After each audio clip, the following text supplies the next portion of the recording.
This video demonstrates the principles of how to insert a peripheral long line into a neonate. Peripheral long lines are usually inserted into either the saphenous vein in the lower limb or basilic or cephalic veins via the antecubital fossa. They can also be inserted into the scalp veins if required. Prior to starting the procedure, you will need to measure your patient to work out the length of line required.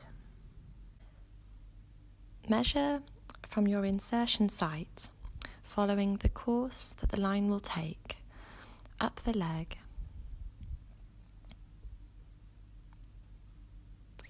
to the pubic symphysis,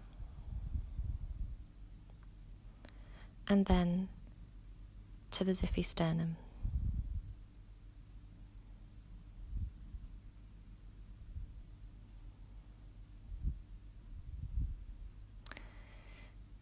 If inserting via the antecubital fossa, measure from your insertion site to the axilla and then across to the sternal notch.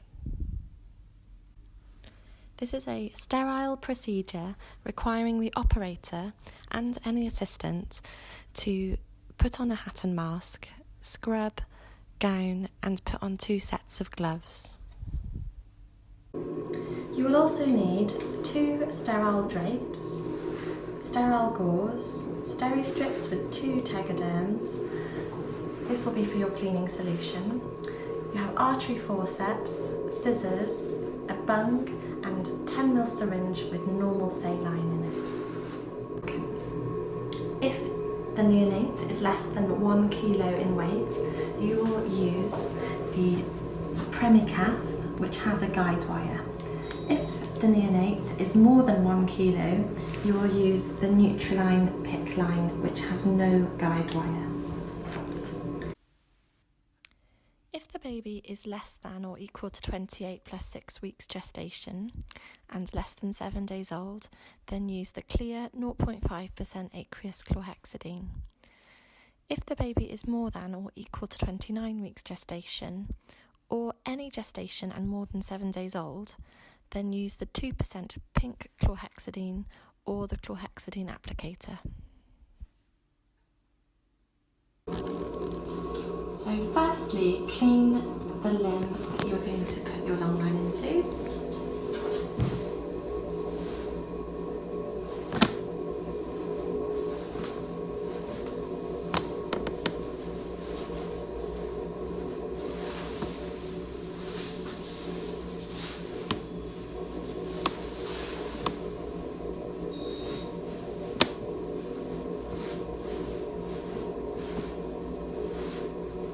It's then important to wait for 30 seconds to ensure the chlorhexidine has had time to work.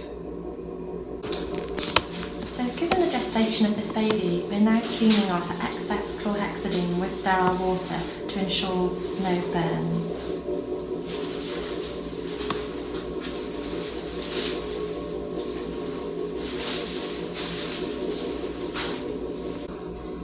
Once cleaned, with the help of an assistant, create a large sterile field. Once you have done your initial cleaning, remove your outer gloves. So I have identified the saphenous vein, and then using the needle, puncture the vein.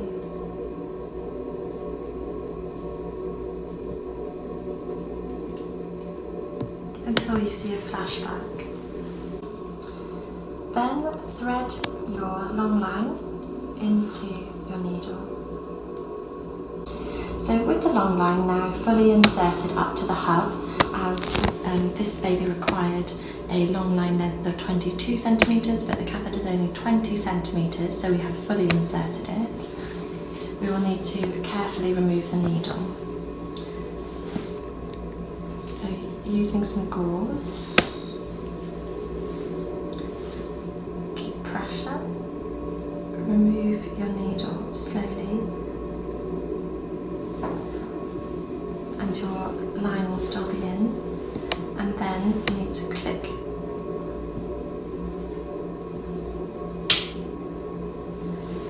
peel away your needle from the line by making sure the line doesn't come out as you do so.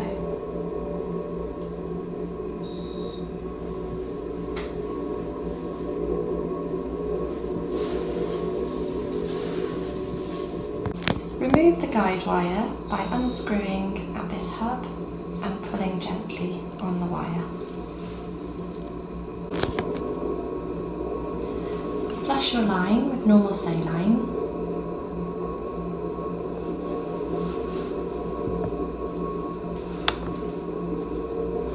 Connect a pre-flushed bung to the end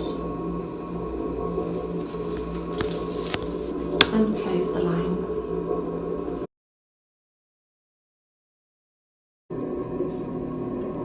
Prepare your tegaderm that will initially cover your entry site. You will need to create a small window so that you can pull the line back if needed after x-raying. Fold the tegaderm and cut a diamond shape into the centre, as demonstrated. Due to this baby being a mannequin, we are unable to insert the whole line, but in the scenario where you do have excess line, you need to make sure there are no kinks and it is contained on the limb.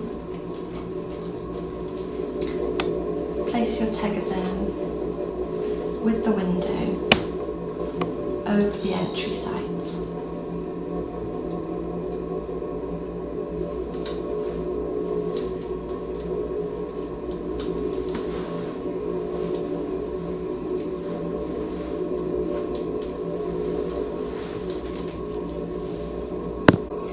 Place a small strip of sterile gauze under the plastic wings so they do not rub the baby's skin, and then you can secure the wings with steri strips. Then wrap the limb in sterile gauze and immediately start an infusion of 10% dextrose at 0.5 mils an hour to keep the line patent while you request an X-ray to check the position of the line.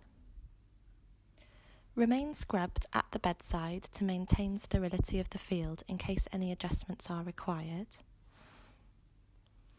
A repeat X-ray is required after any change in peripheral long line insertion length.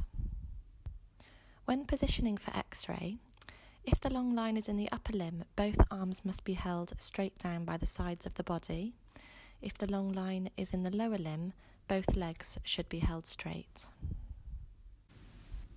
The correct position for the tip of the catheter is either in the inferior vena cava, about 1 centimetre from the heart, or the superior vena cava, about 1 centimetre from the heart. This is to prevent complications such as cardiac tamponade. If the line is inserted too far, then you can pull the line back through the diamond opening in your tegaderm. Once happy with the position, then cover with another complete tegaderm, always making sure that you never completely encircle the limb. Then record your procedure on the central line sticker and place in the notes. All your equipment for central line insertion is kept in this dedicated trolley on the critical care unit. On the side of the trolley is a central line checklist for an observer to check and support your procedure, with a priority in ensuring your technique is kept sterile at all times.